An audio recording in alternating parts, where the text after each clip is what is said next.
समाज बांधवासाठी घातक आहे. सगळ्यात महत्त्वाची गोष्ट श्याम तुम्हाला सांगतो मी की मलाही कोणावर टिप्पणी करायची नाही. सगळ्यात महत्त्वाची गोष्ट. आणि ह्या टीकेसाठी विषय मी घेतलेला पण नाही, परंतु जे आतापर्यंत आपल्या समाजाचं वाटोळं झालंय किंवा आतापर्यंत जे आपण लोंबकळत आलोय किंवा आपल्याला जो न्याय नाही मिळाला, आपल्याला ज्यावेळेस हरिदास कमिटी स्थापन झाली होती त्यावेळेस आपल्याला 100% न्याय मिळाला असता. कारण त्याच्यावरती आपले 3 बांधव होते. कोण कोण होते? चेतनदादा पाटील, तळेकर आणि अविनाश कोळी. ह्या 3 बांधव त्या कमिटीवर ओटीएसपी मधले घेतलेले होते. मग ओटीएस बघा, माझ्या घरातलं दुःख मला माहित आहे का नाही. त्यामुळं जी ओटीएसपी क्षेत्रातील हे 3 बांधव आपल्या ह्या कमिटीवर घेतले होते. आणि ती कमिटी हरिदास कमिटी ही आपल्या महादेव कोळी, मल्हार कोळी, टोकळे कोळी या जमातीला न्याय देण्यासाठी केलेली कमिटी होती. आणि त्या कमिटीमध्ये जे काही मुद्दे आहेत ते मुद्दे बरोबर आहेत, योग्य आहेत किंवा अयोग्य आहेत. तुम्ही त्या कमिटीवर घेतलं याचा अर्थ तुमचं त्या कमिटीवरती नियंत्रण पाहिजे आणि निरीक्षण पाहिजे. तुम्ही सगळे एज्युकेटेड, वेल एज्युकेटेड ॲडव्होकेट लोक त्या कमिटीवरती घेतले तुम्हाला. आणि तुम्ही सरळ सरळ आम्हाला काय बोलता की सदर कमिटीचा अहवाल हा गुप्त असल्या कारणामुळे आम्हाला ते काय माहित नव्हतं, आमच्याकडे आणले, आम्ही दिलं नाही असं मी ऐकायला आलं.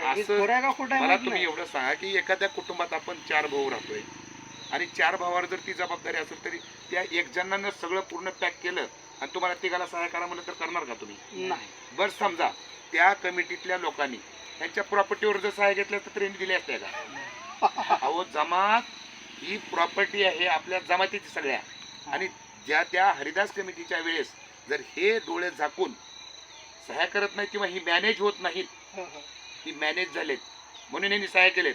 आता यांच्याकडे सांगायला काय नाही, लोकांकडे तोंड नाही यांना जायला. बघा, तुम्ही गंभीर आरोप लावताय. मॅनेज झाले, बरोबर आहे. जर मॅनेज झाले नसते तर त्यांनी सहाय्य केले असते का? जर समजा ते अहवालाच्या जागेवर जर ह्यांच्या प्रॉपर्टीचे पेपर ठेवले असते तर त्यांनी सहाय्य केले असते का? नेतृत्व करणारी लोक होती. जर जमात बांधवांची नेतृत्व करणारी होते का विकणारी आहेत ती? बघा, जमातीला विकणारी लोक आहेत का जमात बांधवांचं नेतृत्व करणारी लोक आहेत? मला सांगा. यांचा समाजात मोठा त्याग आहे, यांचं फॉलोअर्स आहेत. आणि जर त्यांचा त्याग असेल, आतापर्यंत ह्यांचा त्याग त्याच्या अगोदर असेल, पण त्यांनी त्यागातून आहे ना, त्यांनी त्यांचं राजकारणात त्यांनी त्यांचं भलं करून घेतलंय. लक्षात ठेवा, आम्हाला इथं राजकारण करायचं नाही किंवा पक्ष स्थापन करायचं नाही किंवा आमदार व्हायचं नाही, खासदार व्हायचं नाही. त्यांना आमदार व्हायचं, ज्यांना खासदार व्हायचं त्यांनी व्हा. पण तुम्ही समाजाला कोणाच्या दावणीला बांधून किंवा समाजाला इकून होऊ नका.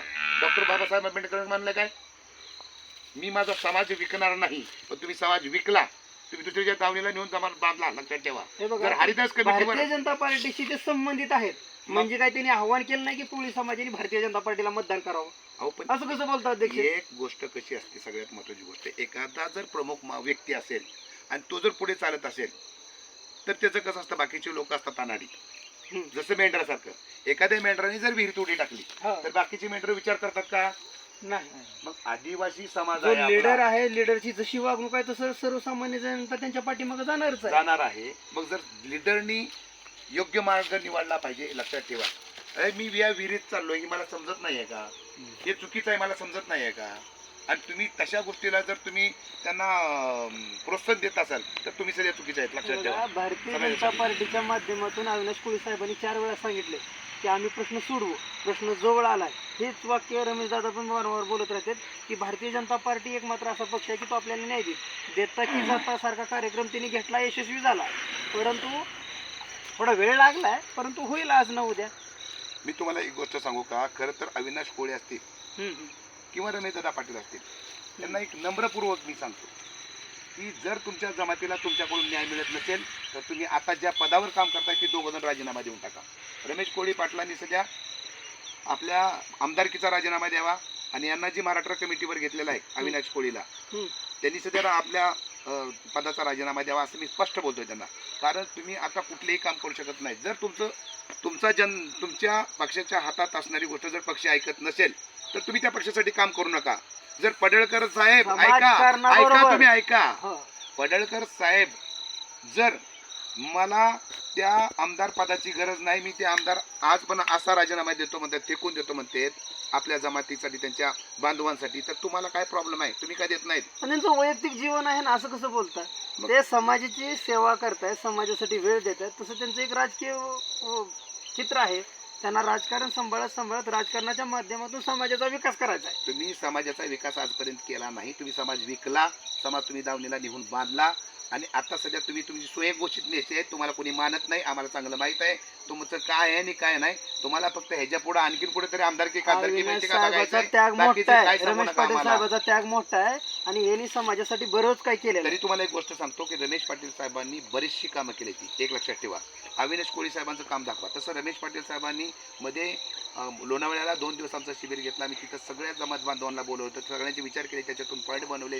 त्याच्यानंतर त्यांनी आपल्या राजभवनावरती राज्यपालांकडे मिटिंग लावली. त्याच्यानंतर त्यांनी आमदार गोळा केले, हॉटेल ट्रायडंटला खर्च करून तिथं 20-25 आमदार बोलून खर्च केला. त्यांनी तेवढं काम म्हणजे ते कार्य करतायत, त्याच्याबद्दल माझं दुमत नाही. की सध्या उलट त्यांचे आपल्यावरती थोडंफार उपकार आहेत. तसं अविनाश कोळीने काय केलं मला दाखवा एखादी गोष्ट.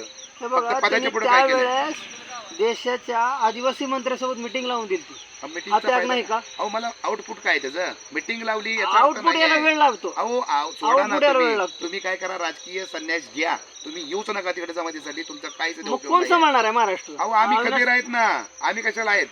दाखवा आमच्याकडे कुठे पण तुम्ही शिंतोडे उडवून. आम्ही आहेत कबीर, तुम्ही या, नाहीतर तुम्ही आमच्या बरोबर चला. तुम्ही जर ओके असाल तर आम्ही तुमच्या बरोबर यायला तयार आहेत, नसेल तर तुम्ही आमच्या मागे चला. मी स्पष्ट सांगतो ना हे तुम्हाला. बघा, महाराष्ट्रातल्या कोळी बांधवांचा प्रश्न सोडवणं इतकं सोपं नाही. त्यासाठी बऱ्याच आटापिटा करावं लागतात. राजकीय काही षडयंत्र असते, त्या षडयंत्राला भिगून आपल्या समाज बांधवाला न्याय मिळवून देण्यासाठी काम करावं लागतं. दिसतंय तेवढं सोपं नाही हो. आम्हाला सगळं माहीत आहे, असं ह्या गोष्टी सगळ्या आम्हाला तुम्ही सांगायची गरज नाही आहे. महत्त्वाची गोष्ट आहे की आता डॉक्टर खानापुरे सरांमुळे समाज जागृत झालेला आहे. जागोजागी कार्यशाळा झालीत. आता अनाडीतला सध्या माणूस तुम्हाला गच्चीला धरून विचारू शकतो. लक्षात ठेवा, आमचं कोळी नोंदीवरनं का मिळत नाही?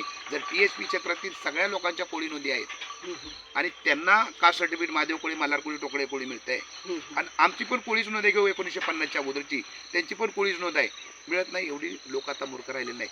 आणि तुम्हाला किती वेळा सांगायला पाहिजे, किंवा जर त्या लोकांना मिळत असेल तर आपल्याला का नाही मिळत? मिळालंच पाहिजे. आणि या नेते एवढ्या उच्च स्तरावर, तुम्ही काय बोलता, आम्ही पंतप्रधानाबरोबर मिटिंग केली, मुख्यमंत्र्यांबरोबर मिटिंग केली, आम्ही आजपर्यंत कोणाला जमलं तुम्ही नव्हतं. फोटो अविनाश काढून साहेबाच्या माध्यमातून इथवर गेलो तरी आपण. अहो फोटो काढून फोटो सेशन नका करू. लोकांना माहित आहे का तुम्ही तिथं काय कानात बोलला, का तुम्हाला काही ओळखतो का नाही कोणी? असं तुम्ही कसं होईल? पंतप्रधानाबरोबर मिटिंग लावली, अगर गेलात म्हणजे काय लगेच तुम्हाला मांडीवर घेतला नाही? आणि जर झालं असतं तसं, आणि जर तेवढी त्यांच्यात ताकद असती तर आजपर्यंत आपल्या OTSP क्षेत्रातला एकही विद्यार्थी किंवा एकही पालक विदाऊट दाखला किंवा व्हेरिफिकेशन राहिला नसतं. लक्षात ठेवा. जर तुमची एवढी ताकद आहे ना, आज बी करून दाखवा. आम्ही तुमच्या आज बी पाया पडायला तयार आहे. तुमचा फोटो आमच्या घरात तुम्ही लावतो आणि पाया पडतो. संघटित लक्षात ठेवा. व्हा, संघटित व्हा. अविनाश साहेबांना बोलू आपण या विषयावर. ठीक आहे, आणि ठीक जर आहे, त्यांनी चालतंय. समाज बांधवांचा प्रश्न मार्गी लावत असतील तर समाज बांधव त्यांच्यासोबत राहील, आणि नुसतंच फोटो सेशन करत असतील तर समाज बांधव त्यांना तशीच उत्तर पण देईल. आतापर्यंतच्या सगळ्या गोष्टीवरनं एकूण जर बघितलं तर फक्त फोटो सेशनच आहे, त्याचा रिझल्ट 0 आहे. लक्षात ठेवा.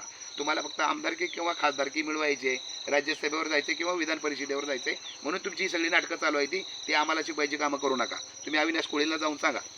तुमचं बोला तुम्ही की अविनाश कोळी साहेब तुम्ही खाली व्हा, हा. आमचे आता दत्ताभाऊ सुरवसे नाही साहेब आम्ही आले, असं बोलत आणि नाही बा. महाराष्ट्र आमच्या सांभाळणार ताकद आहेत. आमची ताकद आहे, आमचं अस्तित्व निर्माण करायची. आम्ही खऱ्याची साथ देणारी माणसं आहेत. आम्हाला असं नाही म्हणत तुम्ही आमच्या मागं चला. तुम्ही चांग करेक्ट असते तर आम्ही तुमच्या मागं पण चलू. पण तुम्ही आजपर्यंत काय दिवे लावले ते सगळ्या जमातीला दिसतंय ना. तुम्ही स्वार्थी आहेत, लक्षात ठेवा, आणि लबाड आहेत. मला म्हणताय की अविनाश साहेब अविनाश कोळींना बोलतोय मी. हो हो. तरी रमेश दादाने तरी काहीतरी काम केलं ना, ती चेतनदादा रमेश दादा काहीतरी करतायत. तरी जर समजा त्यांना, मी त्यांना पण बोललो रमेश दादा आपल्या जमातीचे नाही, नाही तरी सुद्धा करतायत. म्हणजे ऐका. तुम्ही रमेश दादाला स्वीकारताय. येस, का नाही शिकवायचं? जर त्या माणसामुळे राजभवनात मिटिंग लागत असेल, त्या माणसाबरोबर मुख्यमंत्र्यांकडे मिटिंग लागत असेल, त्या माणसांनी 10 ते 12 लाख रुपये खर्च करून 5-25 आमदारांची मिटिंग लावली असेल लॉर्ड ट्रायडंटला, आणि आता मध्ये पण आम्हाला विरोधी पक्ष नेत्याची मिटिंग मिळवून दिली असेल, अगर त्या नीलम गोरेची मिटिंग मिळवून दिली असेल, तर त्या माणसाचे का नाही उपकार मानायला पाहिजे सांगा तुम्ही? ठीक आहे, चेतन दादाकडनं चुकला असेल, आम्हाला मान्य आहे, पण तो माणूस आता करतोय ना. तसं तुमचं तर काहीच करतो तो नाही. नुसतं तुम्ही फोटोलाच येत आहे. राजभवनावर कशाला आलात तुम्ही? तिथं राजभवनावर आलात, काय केलं तुम्ही तिथे येऊन? तुम्ही त्यांना संधी द्यायची होती बोलायला, बोलले बोलले की. असते ते बी राज्यपालांना. त्यांनी त्यांची ओळख करून दिली ना. आम्ही महाराष्ट्राच्या BJPच्या महाराष्ट्राच्या कमिटीवर आहे, घ्या तुमचा सत्कार करतो. अरे कशाला ह्याच्यासाठी आलता का? तू तुझं ती कोळ्याचा प्रश्न मांड ना बाबा. तू तुझं ओळख करून द्यायला गेलं तिथं राज्यपालांना. मी BJPच्या महाराष्ट्राच्या कमिटीवर आहे, माझ्यातर्फे सत्कार. अहो अविनाश कोळी दादा, ही सगळं नाटकं सोडून द्या. आमदारकी तुमच्या नशिबात आहे का नाही आम्हाला माहीत नाही, का तर आम्ही ती देणं आमच्या हातात नाही आहे. पण तुमची जी धडपड आहे ती सगळ्या समाज बांधवांना कळते, लक्षात ठेवा. समजलं का? आणि ह्या सगळ्या गोष्टी तुम्ही त्यांना पर्सनली जाऊन भेटा आणि बोला. हे बघा, विषय कसा आहे की अविनाश कोळी साहेब एक ना एक दिवस आमदार झालं तर आनंद आपल्याला होणार आहे का नाही? अहो, ह्या माणसाने जर जमातीसाठी काम केलं हा. तर ह्या माणसाचा फोटो आम्ही आमच्या घरात लावू देवाऱ्यात. आम्ही दररोज दर्शन घेऊन नंतर घराच्या बाहेर निघू. पण आजपर्यंत त्यांनी जे कार्य केलंय त्याच्यावरनं मला नाही वाटत की हा माणूस जमातीला आपल्याला न्याय देऊ शकतो. एक लक्षात ठेवा, सगळ्यात महत्वाची गोष्ट.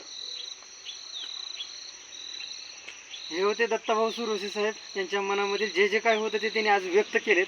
आणि व्यक्त होताना त्यांनी अविनाश कोळी साहेब यांनी कशा पद्धतीने जमात बांधवांना वेड्यात काढून जमात बांधवाचा उपयोग करून या आकडेवारीचा उपयोग करून उच्च पदावरती जाऊन बसलेत आणि पदं मिळवलेत. तर ती मिळवलेली पदं ही जमातीच्या हितासाठी नाहीत, ते फक्त आणि फक्त अविनाश कोळी साहेब यांच्या स्वार्थासाठी पद आहेत. त्या पदाचा उपयोग हा जमातीला आजवर झालेला नाही किंवा होईल अशी शक्यता नाही, असं म्हणणं स्पष्टपणे दत्ताभाऊ सुरोसे यांचं आहे. माझं